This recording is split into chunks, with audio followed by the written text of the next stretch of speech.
Good morning, everyone. I'm Dr. Amit Lall, Professor and Head Oral and Maxillofacial Surgery, and I'll be briefly discussing the applied anatomy of the midface as it relates to the maxillary fractures. Now, if you look at the skull closely, the area of the midface is an area which is bounded by a horizontal line which is passing from the frontozygomatic suture on one side, supraorbital rims, across to the supraorbital rims on the opposite side, and the frontozygomatic suture on the opposite side. So this is the horizontal upper line which defines the upper extent of the midface, and another horizontal line which passes along the level of the occlusal plane. So these two lines basically make up the area of the midface, right? Now the midface, if you examine closely, is made up of both paired and unpaired bones.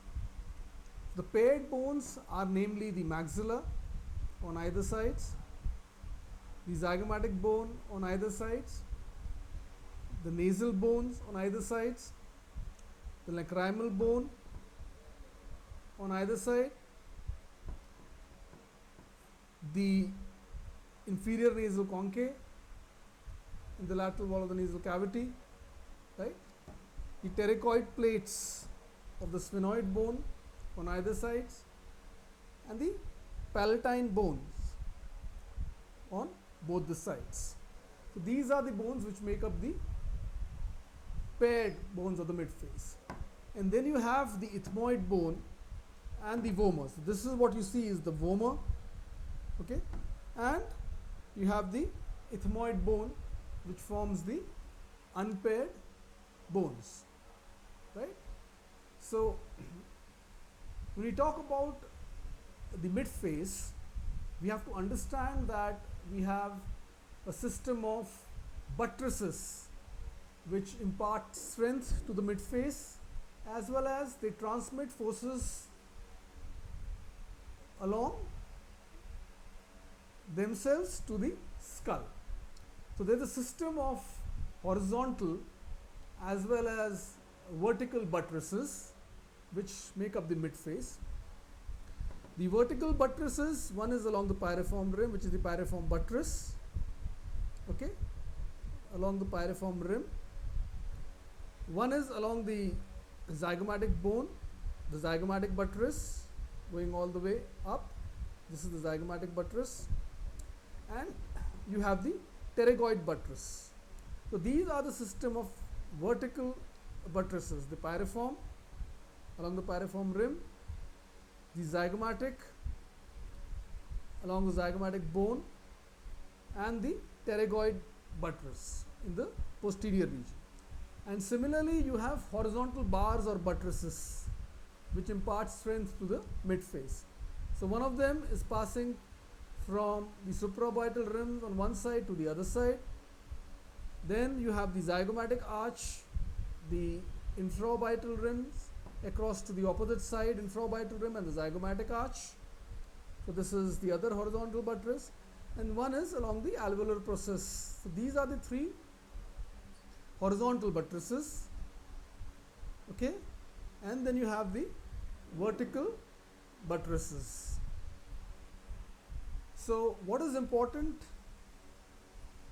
to remember is the midface is made of multiple bones by themselves, and which are thin and fragile, okay.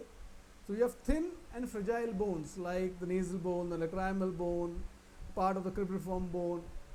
So these bones rarely fracture in isolation, okay, and they can easily be traumatized from the impact of force from the frontal direction. And when you give an impact from the vertical direction below, they are able to transmit the forces along these buttresses to the base of the skull. So these bones generally articulate in a complex fashion. They are very thin and fragile, and they rarely fracture in isolation.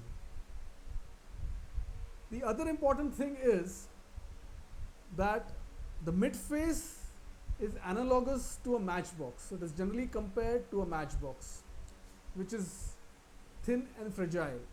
Okay, so this midface is analogous to a matchbox.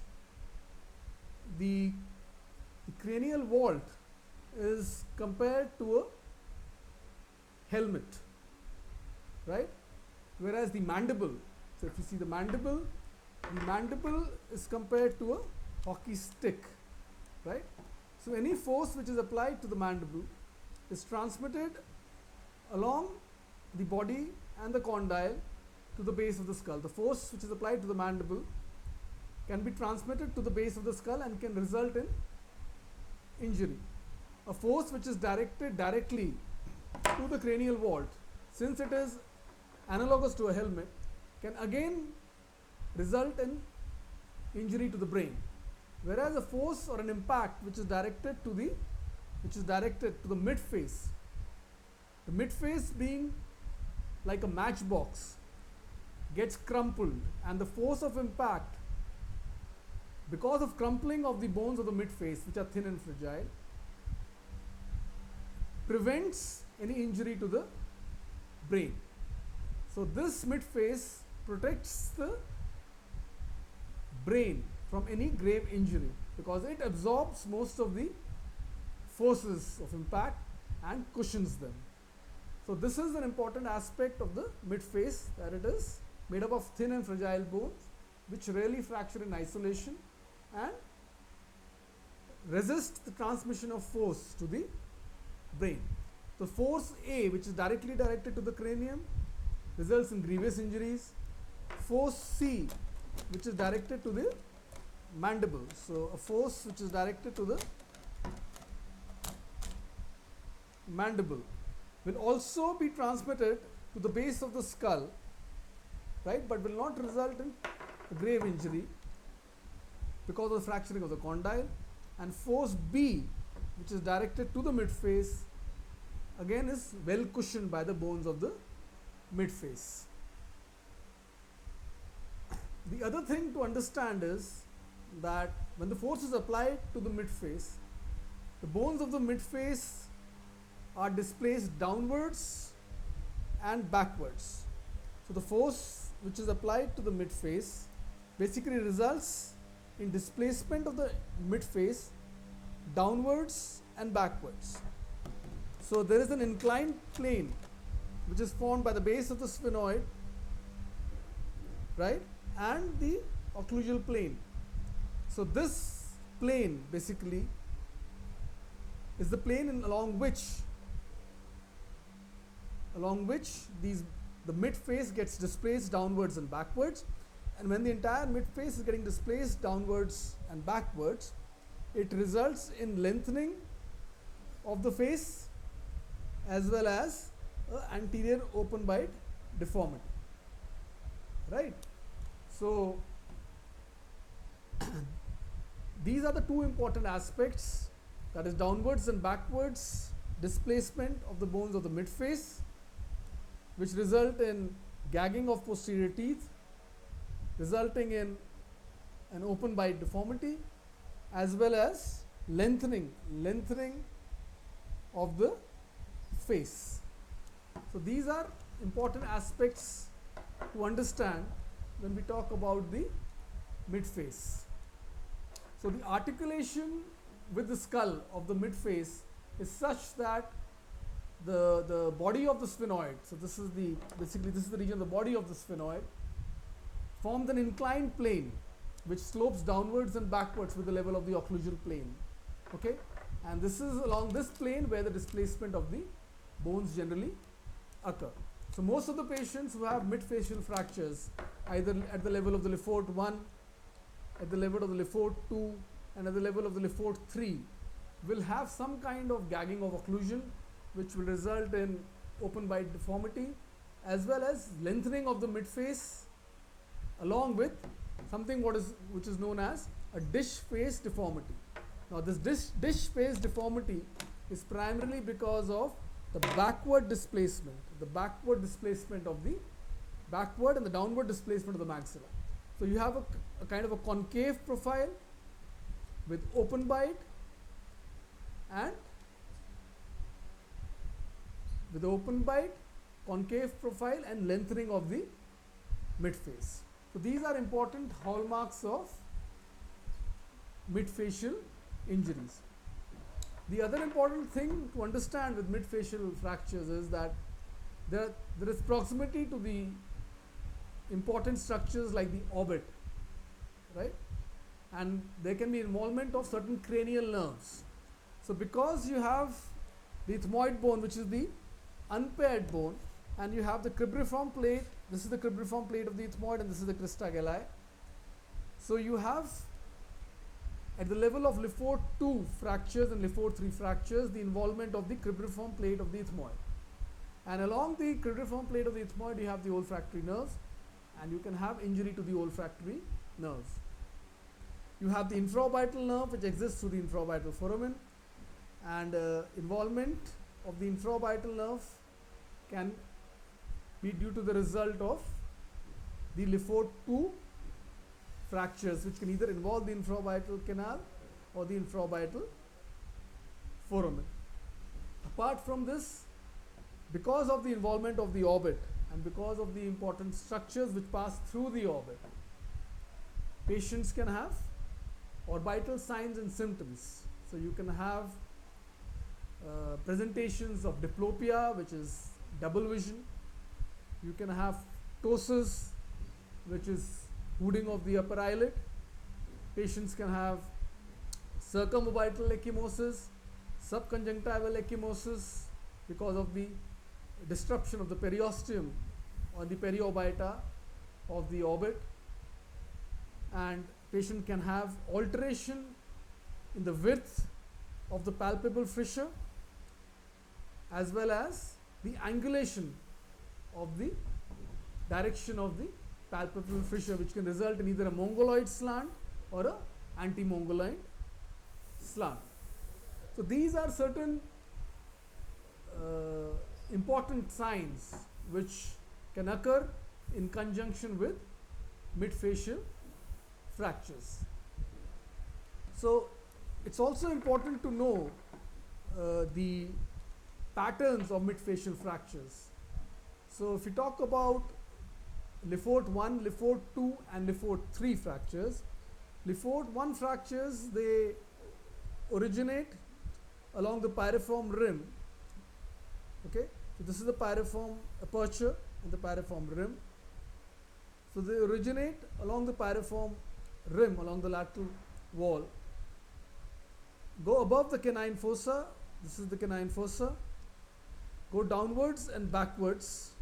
Okay, they pass downwards and backwards below the zygomatic buttress. So it goes below the zygomatic buttress and goes along the posterior lateral wall of the maxilla and involves the pterygoid plates. These are the pterygoid plates. They involve the pterygoid plates at the lower 1/3. So this is one line on the outer aspect which goes along the lateral anterolateral wall, anterolateral wall of the maxilla, below the buttress, then the posterior lateral wall, and then the pterygoid plates at the lower 1/3. There is another line which passes along the lateral wall of the nasal cavity along the same plane. Okay, they pass along the lateral wall and then involve the pterygoid plates at the same level, and another fracture line which passes through the nasal septum in the same plane. So these constitutes the Lefort 1 fracture pattern. This is the Lefort 1, or a low level fracture, or a Guerin's fracture, or also known as a subzygomatic fracture because the fracture line is below the zygomatic bone. Now if we talk about the Lefort 2 fracture, the Lefort 2 fractures originate along the mid of the nasal bone. So this is the nasal bone. Okay, so they start along the mid of the nasal bone, involve the nasal bone, then involve the frontal process of the maxilla. Okay, then the lacrimal bone. This is the next bone, which is lacrimal bone, and subsequent to that, when they enter the orbit up to the lacrimal bone, they turn anteriorly towards the infraorbital rim, So they turn anteriorly towards the infraorbital rim and fractures the infraorbital rim, either involving or medial to the infraorbital foramen, and then goes downwards and backwards again below the zygomatic bone.